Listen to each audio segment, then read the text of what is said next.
Portanto, a partir dessa discussão, dessa orientação, né, de como que você tem que resolver o exercício, vamos aos exemplos.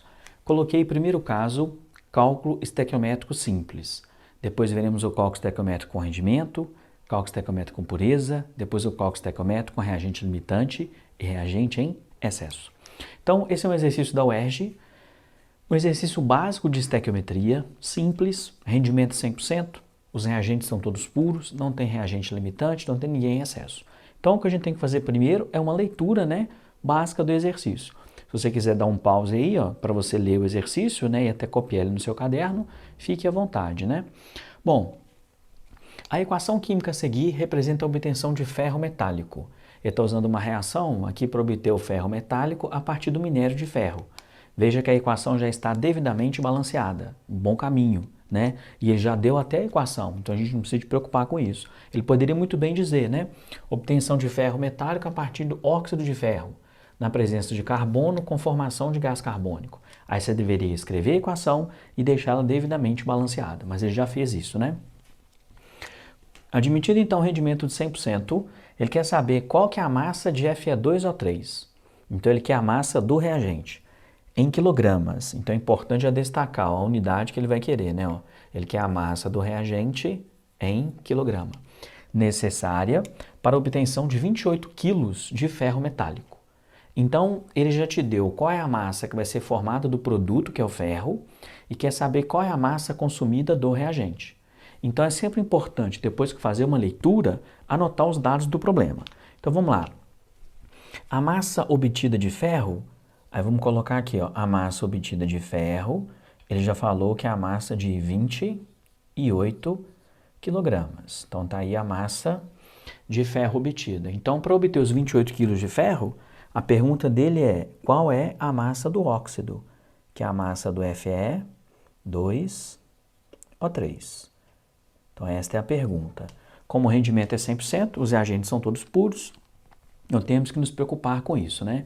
Então, já lemos o exercício, que era o primeiro procedimento, anotamos os dados do problema. Próximo passo agora, equação química. Já está devidamente balanceada. Ótimo. Agora a gente tem que montar a proporção da reação, obedecendo sempre os dados do problema. Quer dizer, eu não tenho que pegar aqui 28 quilos e usar a massa molar do ferro e passar esse dado para mol. É muito comum. O jovem, quando ele começa a resolver o exercício, a primeira coisa que ele faz, converter aquela massa em quilogramas para mol. Veja, o trabalho que vai ter, tem que passar de quilograma para grama, depois de grama para mol, fazer a conta em mol, para depois passar de mol para grama e de grama para quilograma. Olha, um exercício simples, ele vai gastar aí 6, 7 proporções, né? Não precisa. O que eu tenho que fazer agora é montar uma proporção entre o ferro, que está aqui, que é o produto, e o reagente, que é o óxido. Então, eu vou pegar aqui, na equação, são 2 mols de Fe2O3, para poder formar, neste caso, 4 mols de ferro. Eu não tenho que usar a proporção de 2 para 4. Para você fazer menos conta, 2 para 4 é o mesmo que a proporção de 1 para 2. Então, vamos escrever aqui agora a proporção de interesse, né? Ou a proporção entre as espécies químicas de interesse. Então, a proporção aqui vai ser, o Fe2O3, que é o reagente. Esse Fe2O3, 1 mol de Fe2O3, forma, nesse caso, 2 mols de ferro. Já estou montando, né, a proporção usando os menores coeficientes possíveis, né? Então, vamos sempre voltar na pergunta.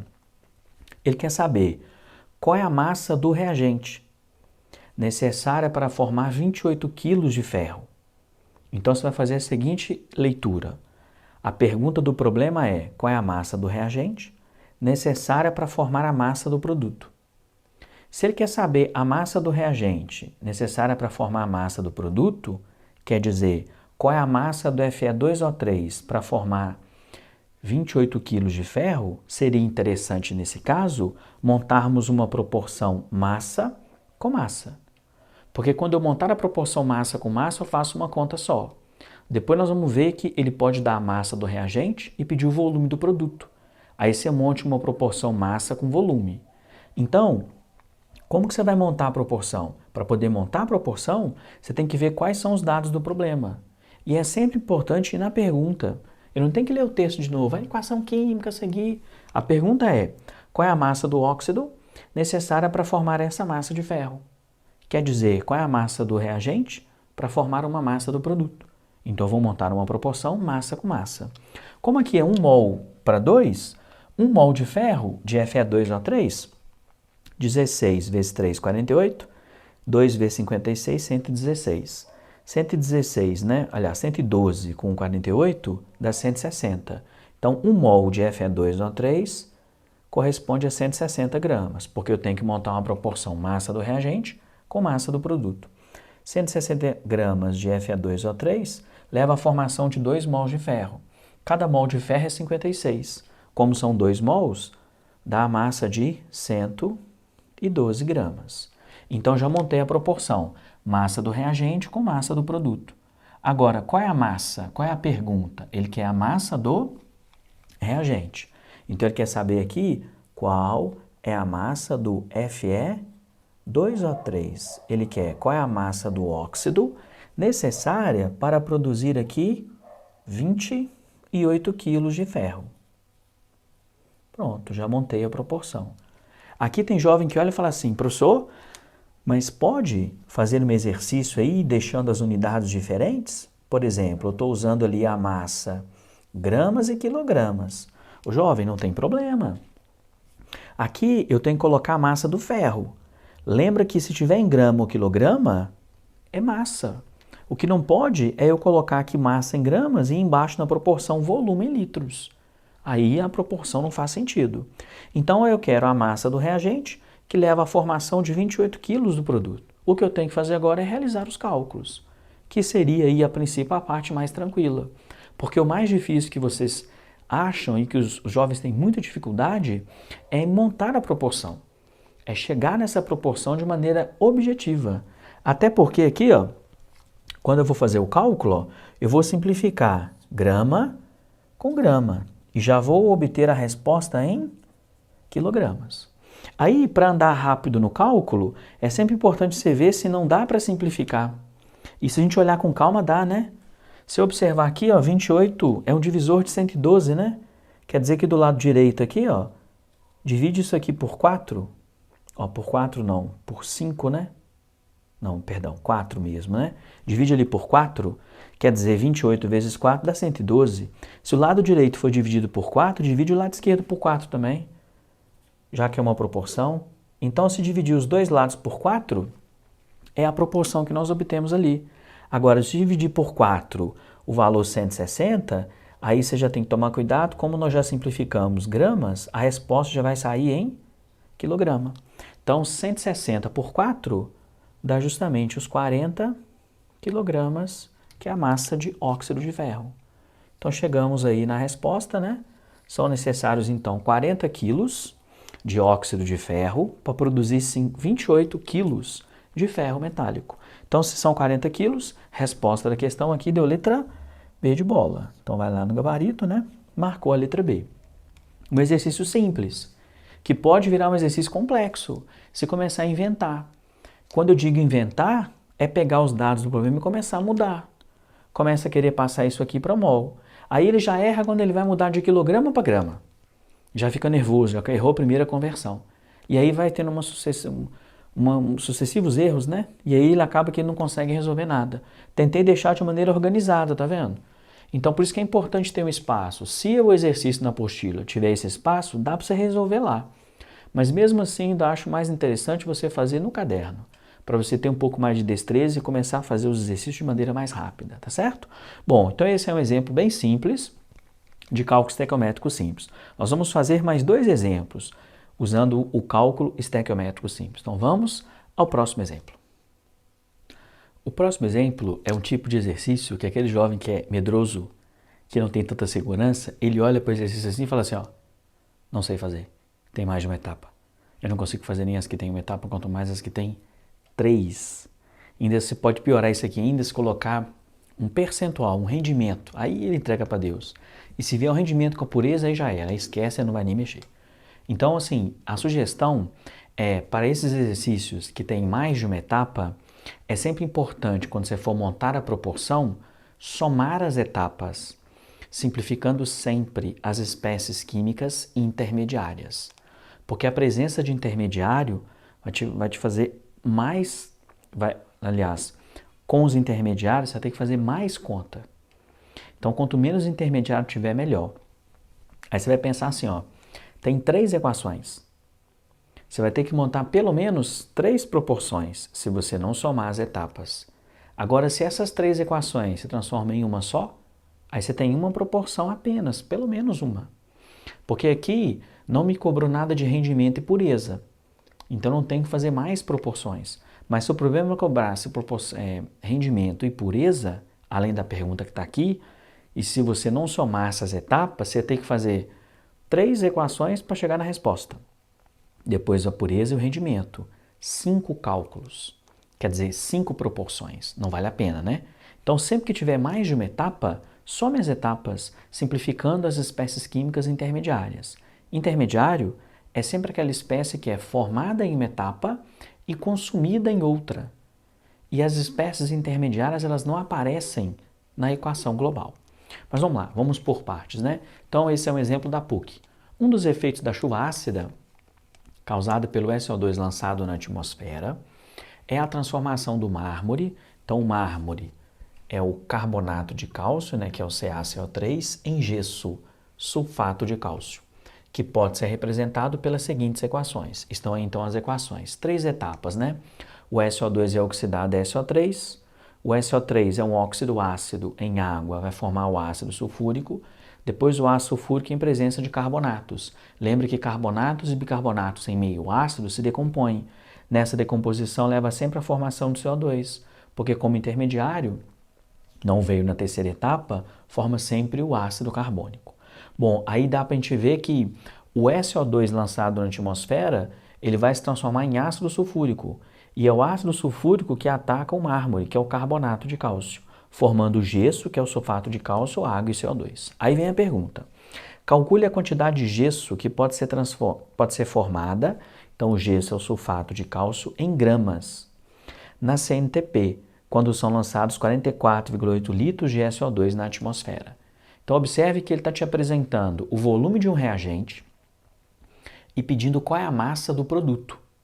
Só que se você olhar com calma, dá para ver que o reagente, ele aparece na primeira etapa. E o produto aparece na terceira. Então o SO2 é o reagente da primeira. E o sulfato de cálcio, que é o gesso, é o produto da terceira. Observe que não existe uma equação química que relaciona direto o SO2 com o gesso. Se tiver uma equação só que relaciona o SO2 com o gesso, ótimo, eu consigo montar uma proporção e chegar na resposta.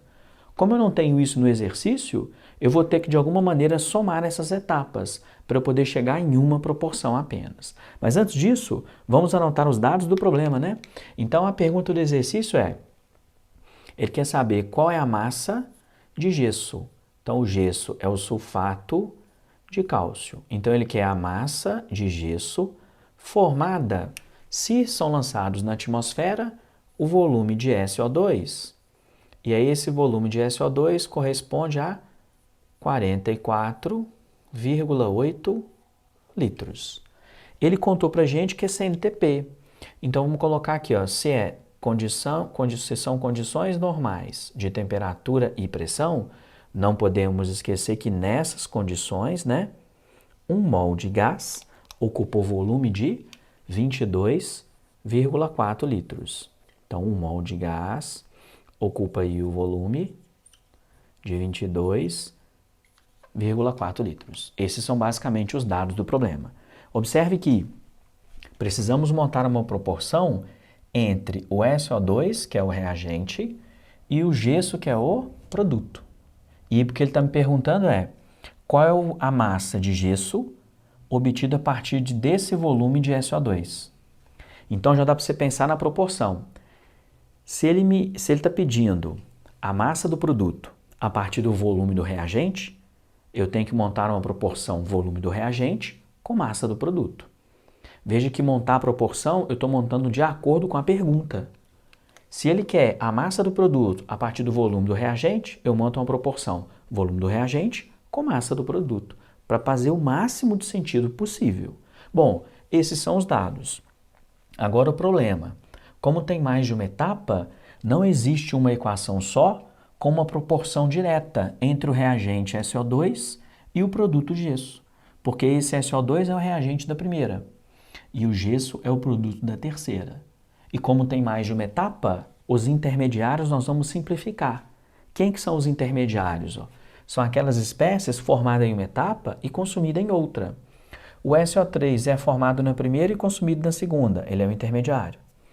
Ácido sulfúrico é formado na segunda e consumido na terceira, é o intermediário. Tem também a água que é consumida em uma etapa e formada na outra, que nós podemos simplificar. Não chega a ser intermediário, mas não vai aparecer na equação global, a água. Mas o SO3 é intermediário e o ácido sulfúrico também é um intermediário. Agora, para poder somar as etapas, nós temos que simplificar os intermediários, de modo que eles não apareçam na equação global.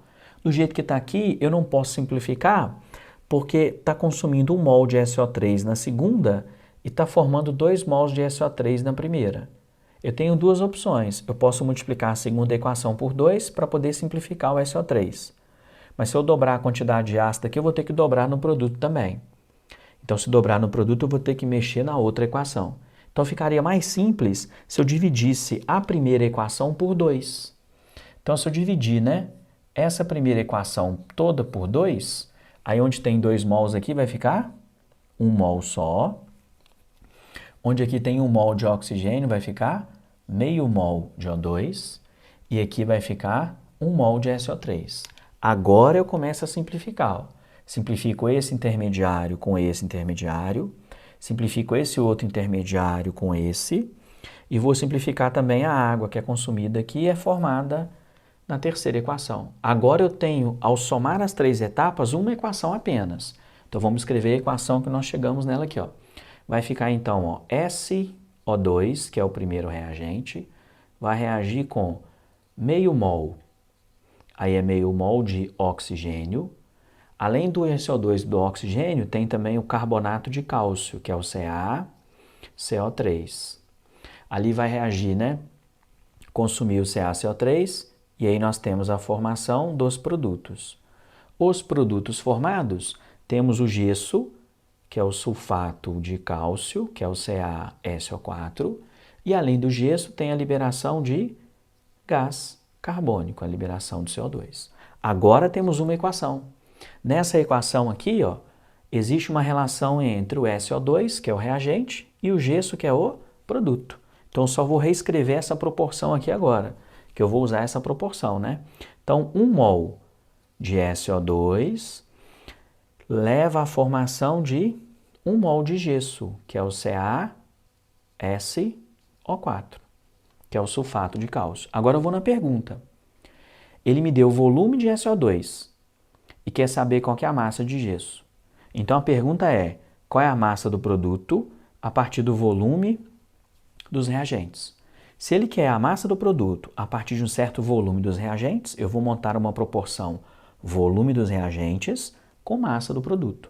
Como eu vou montar volume do reagente, e tem que ser na CNTP, eu já sei que o mol de gás ocupa o volume de 22,4. Então, a proporção aqui, se é 1 mol de SO2, então aqui 22,4 litros de SO2. Se esse volume de SO2 for totalmente consumido, nessa sequência de equações que estão aí, temos a formação de 1 mol de gesso. Agora, 1 mol de gesso, 16 vezes 4, 64, com 32, 96. 96 mais 40, 136. Então, 136 é a massa de gesso formada. Essa seria a massa de gesso formada se consumisse 22,4 litros de SO2. Mas ele conta para a gente que consome, nesse caso, 44,8 litros de SO2. Agora a gente consegue descobrir qual é a massa formada de gesso. Então, a massa de sulfato de cálcio, SO4 formada, vai ser, mais uma vez, ficou até fácil a conta, Vamos simplificar aqui litros com litros. Observe que o lado esquerdo aqui da proporção dobrou, Multiplicou aqui por 2. Vamos multiplicar aqui também o lado direito, já que é uma proporção. E aí, quando fizermos a conta, 136 multiplicando por 2 dá 272 gramas. Então, essa é a massa formada de gesso. Se são lançados na atmosfera SO2, que naquela sequência de 3 equações leva à formação no gesso a partir do calcário. Então, 272, resposta do exercício aqui da letra D de dado. Como ele não falou nada de rendimento e pureza, eu não me preocupei. Outro detalhe, quando ele falar de rendimento, ele vai deixar claro para a gente no exercício que o rendimento é aplicado às 3. Aí você continua sempre somando as 3, 2, o que seja, né, o número de etapas. Então esse exemplo eu escolhi para resolver, porque se tiver mais de uma etapa, a gente tem sempre que somar as etapas, simplificando as espécies químicas intermediárias.